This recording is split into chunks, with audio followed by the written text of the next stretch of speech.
Hi guys! Good morning! Welcome back po dito sa Gandara sa channel for Showbiz Update. Ang tatalakayin nga natin ngayon at pag-uusapan mga kakimpaw ay patungkol nga po sa dahilan ng pagpunta ni Chinita Princess ng Cebu, kung saan kasama nga daw po pala doon si Paolo Avellino. Pero paano mga kakimpaw, di ba may event po siya ngayon sa Oriental Mindoro? So, yan po ang ating aalamin at pag-uusapan sa update natin ngayong araw na to. Pero bago tayo mag-start, sa mga hindi pa po nakaka-subscribe sa ating channel, pakiclick lang po tayo natin subscribe button at notification bell na riyan sa baba para mag-i-updated po kayo at ma-notify sa mga susunod natin chika patungkol sa Kimpaw. Maraming salamat! And ngayon nga, dumako naman po tayo at pag-usapan ng ilang mga comments na ating mga subscribers bilang pasasalamat po sa walang sawang pagsuporta at pagtutok sa atin pong mga balita. So, ang comment na napili natin na basahin ngayon ay mula po kay Miss Pauline Grace Gauran. Sabi niya, "Good afternoon po Gandara, salamat po sa pag-support sa Kimpaw. God bless you po. By the way, grabe naman po yung mga fans ng Ekonin. Bakit ganun sila? Parang pinaglihis ang palaya? Ang bitter sa Kimpaw. Sana spread love na lang po. Ako kasi bilang proud na fan ng Kimpaw, gumagawa ako ng compilations ng video nila. O diba, yung ibang nakakakita nagiging fan na rin kasi kinikilig din po. Kakaiba kasi talaga sila. Pure organic, walang halong chemical. Makikita nyo po talaga na passionate, craft nila, napakabait, marespeto, kaya gustong gusto ko sila. Sa mga nagko-compare naman kay Janine at Kimi, bakit po? Magaling si Janine sa acting, oo. Pero si Kimi, multimedia star siya. Kahit saan, pwede. Magaling sumayaw, host, acting, kayang-kaya maglambitin sa mga prod niya. Tanong lang, kaya ba maglambitin ni Janine? Kaya wag nyo kami inaano. Thank you so much, Miss Pauline Grace. Ayan, Gauran. Magandang umaga sa iyo. And thank you so much sa pagtatangkol kay Chinita Princess at sa effort, no, ng pagko-compile ng mga pictures and videos nila Kim and Paolo. Alam nyo, yung mga videos compilation ng Kim Pao, sobrang nakakatanggal po ng stress yan ng mga seniors. Kasi ayan po, happy lang. Good vibes lang ba mga kakimpaw? Saka nakakakilig, nakakatanggal ng stress. Saka nakakatanggal din ng miss mga kakimpaw kapag walang balita kina Kim and Paolo. Panakapanood ko ng mga compilation videos nila, 'di ba? Hindi na po tayo naiinip masyado mga kakimpaw. Saka ano na rin, nagre-remind din sa atin mga kakimpaw kung gano'n na rin tayo kalayo ngayon. Gaano na kalayo sina Kim and Paolo ngayon. Kasi diba dati, tamang sulyap lang si Paolo Avellino, tamang nakautingin, pero tingnan mo naman ngayon, si Kim Chiu ay kanyang-kanya na mga kakimpaw. Ngayon, yung dating sinusulyapan niya lang mula sa malayo ay lagi na niyang kasama, lagi na niyang katabi, lagi na niyang kabady sa kanyang mga trips, kasama niya sa kanyang goal at pangarap ngayon sa buhay. O, diba?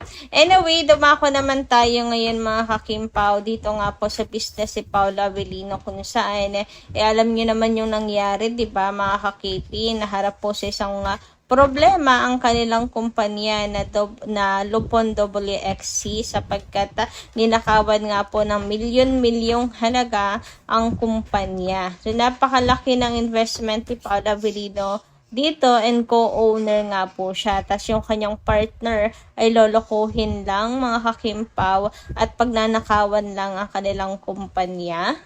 So, numani nga to ng reaction sa social media mga kakimpaw. Ngayon hindi na siya masyadong ramdam kasi ano naman na ano na to, nadaan na po sa legal na pamamaraan mga kakimpaw. Pero comment dito ng mga tao, pag nanakaw sa game, dinala sa tunay na buhay. So nakaano lang natin, napukol lang attention ko dito mga kakimpaw dahil meron nga pong viral ngayon na estudyante, 'di ba? Dahil din daw sa laro, dahil din sa mga pinapanood, ganyan. Kaya naman, paalala lang din kay Paolo Avellino na sana maglumimit na din siya sa pagkigim. Kasi pag nagkapamilya siya with Kim Chiu, di ba? Syempre, mamamana yan. May yung maging good influence siya, mga kakimpaw. So, ayan. Dahil sa laro nila, ayan, tinutohanan ng pagnanakaw, 100 million, mga ka-KP. Pero naman, mabuting tao naman si Paolo Avellino, kaya wala na, kahit naman siguro maglaro, mga kakimpaw, hindi naman papasok sa isip niya yan, nagayahin, 'di ba? Anyway, dumako naman po tayo ngayon dito nga po sa pagpunta ni Chinita Princess sa Cebu kahapon, kung saan nagulat nga po ang mga fans at nagtataka kung bakit biglang napauwi si Kimi. Napauwi sa Cebu, baka daw po may emergency, mga kakimpaw. Daming nagantay sa kanya kahapon sa showtime na mag-appear kahit late, pero wala pa rin, mga kakimpaw. Yan pala ay nasa Cebu na po siya. So ito nga pong update ni Chinita Princess sa kanya pong social media account. Ayan, she is with her family, mga kakimpaw, at biglaan nga po siyang napauwi ng Cebu. Samantalang si Paolo Avellino naman ay inaanyayahan ang lahat para sa kanyang event sa Oriental Mindoro ngayong araw, June 24. Pero alam niyo po ba, ang sabi, ayan, may kumakalat na ang sabi ay kasama raw ni Chinita Princess si Paolo dito sa Cebu. Pero paano mangyayari yun? May event ka po ngayong araw si Paolo Avellino sa Oriental Mindoro. Hindi naman daw kasi nagtagal si Chinita Princess doon, mga kakimpaw, kaya hindi imposible na kasama niya si Paolo Avellino dito. And very magtsusawa lang ang peg talaga, laging magkasama kahit saan. Sabi nga dito, it's death anniversary pala of Mama Chu last Sunday. Yes, kaya po pala, mga kakimpaw, nakauwi na nga po si Chinita Princess, and hindi naman daw po talaga nagtagal si Kim doon. Umuwi rin agad ng kanyang ng kanyang mami, mga kakimpaw. So last Sunday daw po, so ibig sabihin kaya hindi po imposible na kasama rin po niyan dyan si Paolo Avellino. At kung kasama nga niya si Paolo Avellino, ay very magjusawa coded talaga ang Kimpaw. Magjusawa coded, kahit saan magpunta, magkasama. Ayan, sinamahan dito sa bisita kay Mama Chu. Baka formal nang ipinakilala ni Kimi na kanyang Mama Chu, si Paolo Avellino, ganyan. Wala lang sa pictures kasi alam niyo naman, 'di ba, si Paolo Avellino ay super yung relationship nila low-key lang talaga, mga kakimpaw. Pero kung kasama dyan si Pao, meron din naman pong lalabas na ebidensya, 'di ba, mga kakipi? Kung hindi naman okay lang din. Pero kayo po ba, naniniwala ba kayo nakasama ni Chinita Princess si Paolo Chine? Nasanay na rin kasi ang Kimpaw Lancia na you beside me ang Kimpaw na lagi talaga silang together, hindi na po nahihiwalay sa isa't isa. Kaya baka naman daw dito sa Oriental Mindoro ay kasama pa rin ni Pao, si Kimi. Well, magkaalaman tayo. Mamayang gabi pa naman, mga kakimpaw, itong kay Paolo Avellino. So, baka naman mag-helicopter si Paolo papunta po ng Ormin, 'di ba? Papunta po ng Pola. So, abang na lang din tayo, mga kakimpaw, ng update kay Pao sa Oriental Mindoro. Malay niya, biglang may sumulpot na Chinita Princess, mayroong biglang nasa likod niya, baka biglang may sumulpot, o di ba? Anyway, hindi rin naman siya magtatagal doon, just like Kim na hindi rin po nagtagal dito, uwian lang din po talaga.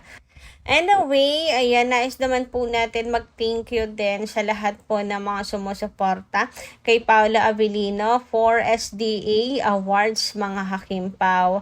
So si Carlos Miguel, pinasalamatan din po si Ray Pumaloy, Don Sermino, si Miss Carl, mga Hakimpaw, for supporting and promoting Paula Avellino. Sabi nga niya, I'd like